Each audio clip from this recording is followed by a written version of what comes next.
Hello friends, मैं हूं advocate Nitish Banka. आप मेरे YouTube channel let's speak legal में आज मैं आपके सामने एक बहुत ही बेहतरीन वीडियो प्रस्तुत करने जा रहा हूं, जिसमें मैं आपको ये बताने जा रहा हूं कि 498A के जो ट्रायल होता है, ट्रायल मतलब जब आपका जो केस है वो जो है क्वाशिंग के लिए एलिजिबल नहीं है, डिस्चार्ज के लिए एलिजिबल नहीं है और इनिशियली जो है मैजिस्ट्रेट आपको जो है डिस्चार्ज नहीं करते, आपके अगेंस्ट जो है चार्जेस फ्रेम कर देते हैं, तो तब जो है हम कहते हैं कि केस जो है ट्रायल में चला गया।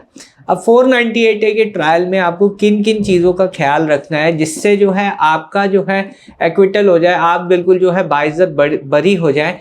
ये जो चीज़ें हैं मैं आपको बता रहा हूँ, कोई आपको लीगल एडवाइज़र आपको एडवाइस नहीं करेगा, इसी चैनल पर ये चीज़ें आपको मिलेंगी।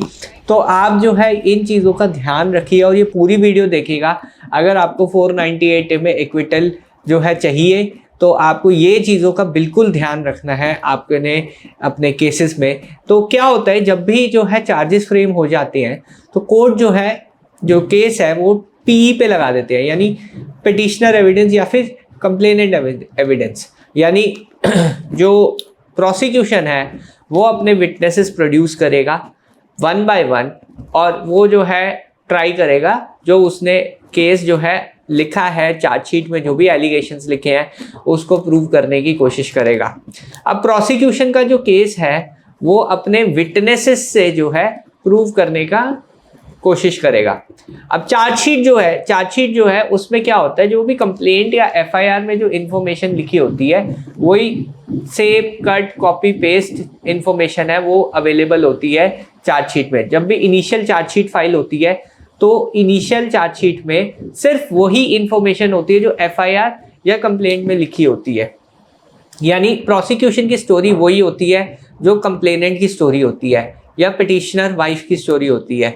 तो वहाँ पे जो है कंप्लेनेंट की जो स्टोरी है वही प्रोसिक्यूशन की स्टोरी होती है, यानी दोनों एक समान जो है कोर्ट के समक्ष जो है अपनी कहानी जो है प्रस्तुत करते हैं। अब मैं कहानी का वर्ड इसलिए यूज़ कर रहा हूँ क्योंकि अभी तक जो है सिर्फ कहानियाँ ही चल रही है, जब तक चार्जेस फ्रेम होते हैं तब तक कहानियाँ ही चल रही होती हैं।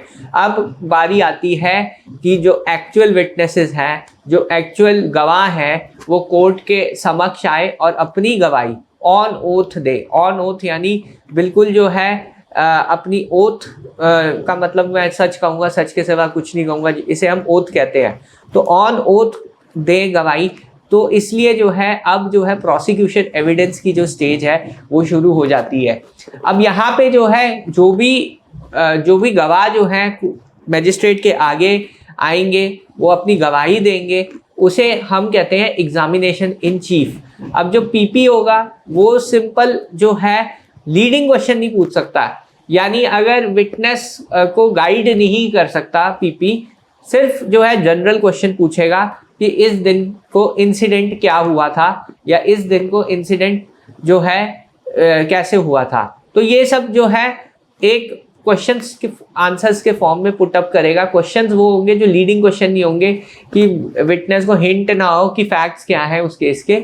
विटनेस जो है अपनी मेमोरी के अनुसार, अपनी याददाश्त के अनुसार जो है गवाही देने जो है, इसे हम कहते हैं एग्जामिनेशन एंड चीफ, वो देने आएगा। जब वो विटनेस स्टैंड पे खड़ा होगा, अपनी गवाही देनी शुरू करेगा, तब जो है आपको जो है एक राइट मिलता है। आपको एक राइट ये मिलेगा, उसको क्रॉस एग्जामिन करने का राइट। ये देखिए, ये सबसे ज़्यादा इम्पॉर्टेंट राइट है।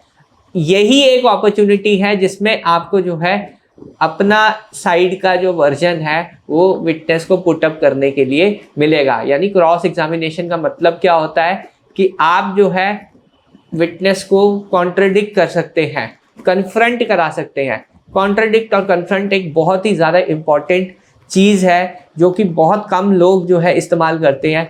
जनरली क्या होगा, आपके जो भी लीगल एडवाइज़र होंगे जो कि इन सब चीज़ों से जो है पता नहीं होगा उनको, तो वो ये करेंगे, सिर्फ एक सजेशन देंगे कि आपने जो है कोई डाउरी डिमांड नहीं की, आपने जो है कोई हैरेसमेंट नहीं किया, बस ये सजेशन देके पूरा क्रॉस खत्म कर देंगे।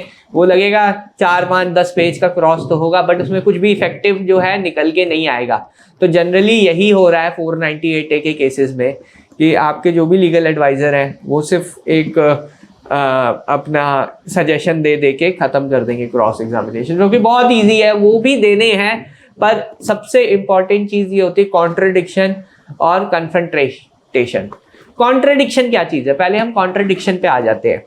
अब कॉन्ट्रडिक्शन वो चीज़ है कि वो मटेरियल जिसमें विटनेस ने दूसरा कोई स्टैंड लिया हुआ है। अब कॉन्ट्रडिक्शन कैसे आप प्रूव करेंगे? क्या होता है, जब भी इन्वेस्टिगेशन शुरू होती है वहाँ पे जो है आप जो है विटनेस जो भी विटनेस है वो पुलिस को पहले गवाही देगा अपनी। अब पुलिस के सामने जो गवाही है वो एज अ एविडेंस आप डायरेक्टली यूज नहीं कर सकते, बट एज अ कॉन्ट्रडिक्शन आप यूज कर सकते हो ड्यूरिंग द क्रॉस एग्जामिनेशन। अब यहाँ पे जो है जैसे ही वाइफ ने कोई स्टेटमेंट पुलिस को दी, अब वो स्टेटमेंट सपोज उसने जो एग्जामिनेशन इन चीफ में दिया है उससे बिल्कुल अलग है या अलग वर्जन है। उसमें कह दिया कि जी मेरे जो है माता पिता ने दहेज मांगा, और एग्जामिनेशन इन चीफ में पुलिस में ये कह दिया, एग्जामिनेशन इन चीफ में कोर्ट में ये कह दिया कि जी मेरे तो जो है हस्बैंड ने डाउरी मांगी। माता पिता का यहाँ जिक्र नहीं किया, हस्बैंड पे सीधा एलिगेशन, मतलब एलिगेशन ही चेंज कर दिए। तो यहाँ पे देखिए एक कॉन्ट्रडिक्टरी स्टैंड जो है एस्टैब्लिश हो गया। अब इस कॉन्ट्रडिक्शन को आपको ऑन रिकॉर्ड लाने के लिए आपको जो है उसे कन्फ्रंट कराना पड़ेगा अपनी पुरानी स्टेटमेंट के लिए। पुरानी स्टेटमेंट आप दिखाएंगे 161 की, आप ये पूछेंगे आपने पुलिस को जो है ऐसा नहीं कहा कि हस्बैंड ने जो है डाउरी मांगी।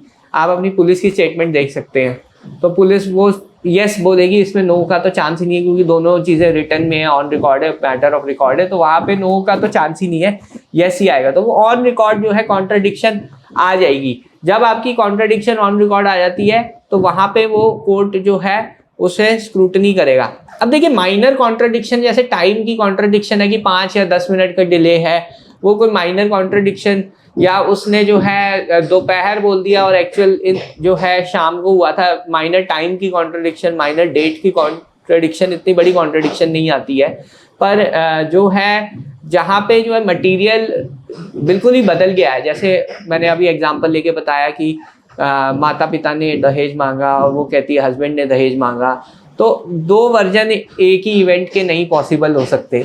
तो वहाँ पे जो है कॉन्ट्रडिक्शन का जो है, या उसने बोला ही नहीं पुलिस के सामने और एग्जामिनेशन एंड चीफ में एग्जैजरेटेड वर्जन बोल दिया, उसने पुलिस को कुछ नहीं बताया और एग्जामिनेशन एंड चीफ में जो है बहुत कुछ बोल दिया, तो यहाँ पे भी एक कॉन्ट्रडिक्शन का जो वर्जन है वो आ जाता है। इसे ऑन रिकॉर्ड लाना बहुत ज़रूरी है, और इसका जो तरीका है, अगर आप जानना चाहते हैं कि कैसे जो है कॉन्ट्रडिक्शन जो है ऑन रिकॉर्ड लाया जाता है, इसके लिए भी मैं एक सेपरेट वीडियो बनाने का प्लान करूंगा। अगर आप यस लिखते हैं कि आप बनाइए सेपरेट वीडियो इस पे, और अभी तक आप ये वीडियो देख रहे हैं तो कमेंट कीजिए कि यस मैं जो है ये सेपरेट वीडियो बनाऊं इस पे भी, जो कॉन्ट्रडिक्शन। तो बहरहाल अभी टॉपिक पे आते हैं वापस। तो यहाँ पे जो है अब कॉन्ट्रडिक्शन जो है प्रूव करने का तरीका मैंने आपको जो है बता दिया है कि कैसे जो है कॉन्ट्रडिक्शन जो है आप ऑन रिकॉर्ड लाते हैं, बट इसका एग्जैक्ट तरीका जो अगर आपको जानना है तो उस पर और डिटेल वीडियो का फिर कभी बनाऊंगा। फिर इसके बाद जो है कन्फ्रंटेशन, अब मैंने पिछली वीडियो में भी बोला था कॉमन सेट ऑफ फैक्ट्स को आपको जो है उसे दिखाना है। जैसे कोई इवेंट हुआ, उसने अपने स्टेटमेंट में या उधर कहीं नहीं जिक्र किया उस इवेंट का, बट वो इवेंट की कॉमन नॉलेज है, फिर भी उसने कंसील किया, तो वो चीज़ को आप, कोई फंक्शन होता है, बच्चा होने से पहले का फंक्शन, बच्चा होने के बाद का फंक्शन, बर्थडेज, सेलिब्रेशंस, वेडिंग्स, ये सब चीज़ें जो है कॉमन सेट ऑफ फैक्ट्स में है जिसमें उसने भी पार्टिसिपेट किया था। तो ये सब इवेंट्स जो है आपको ऑन रिकॉर्ड लाने बहुत ज़रूरी है। इसी से ये प्रूव होगा कि आपका जो रिलेशनशिप है वो बिल्कुल नॉर्मल था, जैसे हस्बैंड वाइफ का थोड़ी सी मिसअंडरस्टैंडिंग हुई, जो कि होता ही है मैक्सिमम केसेस में, और वो घर छोड़ के चली गई और वो अपना सारा सामान लेके चली गई। तो आपको जो है ये सब चीज़ें ऑन रिकॉर्ड लानी है, कन्फ्रंट कराना है, उससे कबूल करवाना है कि ऐसी चीज़ें हुई हैं। फिर अगर आपने जो है स्त्री धन दिया है, देने की कोशिश की है, तो वो आपको कन्फ्रंट कराना है, मैसेजेस या जो भी आपने लिस्ट अगर काउसेल में दी है वो भी आप एग्जिबिट करा सकते हैं ऐसे सिनेरियो में। तो यहाँ पे देखिए बहुत सारी चीज़ें हैं जो मटेरियल्स मैं आपको बता रहा हूँ जिसके लिए जो है ये चीज़ें जो है ऑन रिकॉर्ड आ जाएंगी क्रॉस एग्जामिनेशन में, ये चीज़ें बहुत ज़रूरी हैं। फिर नेक्स्ट थिंग ये आती है कि आपको जो है अलग अलग विटनेसेस के लिए अलग अलग स्ट्रैटेजीज बनानी पड़ेंगी। फादर के लिए अलग स्ट्रैटेजी होगी, आईओ के लिए अलग स्ट्रैटेजी होगी। तो यहाँ पे जो है आपको हर एक के लिए अलग अलग क्वेश्चंस प्रिपेयर करने पड़ेंगे जब भी क्रॉस एग्जामिनेशन की स्टेज होती है। अब वो क्वेश्चंस जो हैं उनके वर्जन को जो है कन्फ्रंट या कॉन्ट्रडिक्ट करने के लिए अगेन वही प्रिंसिपल सेम रहेंगे, क्वेश्चंस अलग हो जाएंगे, पर अलग अलग विटनेस की अलग अलग तैयारी होती है। तो 498 का ट्रायल में असली काम तो क्रॉस एग्जामिनेशन में होगा। अगर आपका क्रॉस एग्जामिनेशन बहुत अच्छी तरह आपने कर दिया तो आप समझ लीजिए 90% ट्रायल आपके फेवर में है। अब 10% क्या है जो आपके फेवर में आपको है, वो है फाइनल आर्ग्यूमेंट। फाइनल आर्ग्यूमेंट में आपको जो है एक फ्लो बनाना पड़ेगा, शुरू से लेकर लास्ट तक के इवेंट्स जो है कोर्ट को बताने पड़ेंगे, मार्क कराने पड़ेंगे। बेटर ये है कि आप एक रिटर्न सबमिशन जो है सारे जो भी फैक्ट है कंपाइलेशन उसका कर दीजिए और वही आप सबमिट कर दीजिए, तो वो ऑन रिकॉर्ड भी आ जाएगा और कल को जो है जज साहब को वो चीज़ें पढ़ने में भी बहुत आसानी होगी। तो आप एक जो है रिटर्न कंपाइल, क्योंकि 8 या 10 साल केस अगर चल गया सपोज आपका, तो वहाँ पे जो है फाइल्स में जो है पॉइंट आउट करनी चीज़ें बड़ी मुश्किल होती हैं। अभी मैं एक 15 साल पुराना केस कर रहा था, तो जो भी है उसमें रिटर्न सबमिशन दी थी हमने, तो बहुत इजीली वो चीज़ आर्ग्यू हो गई और होपफुली वो रिजल्ट भी अपने फेवर में आएगा। तो वहाँ पे जो है आपको रिटर्न सबमिशंस देनी बहुत ज़रूरी है। अगर आप रिटर्न सबमिशन दे देंगे और एग्जैक्ट कॉन्ट्रडिक्शन जो भी है, एग्जैक्ट जो भी इवेंट्स हैं उनको जो है आप एलैबोरेट करेंगे उस रिटर्न सबमिशन में, साथ में जजमेंट्स भी अगर आप देंगे, तो आपका जो एक्विटल है 100% गारंटीड हो जाएगा। पर अब आपको ये इतनी मेहनत तो करनी पड़ेगी, जो भी 498 का जितना भी ट्रायल चल रहा है इतनी आपको मेहनत करनी पड़ेगी और ये मेहनत करने के बाद ही आपको जो है रिजल्ट्स इसमें देखने को मिलेंगे।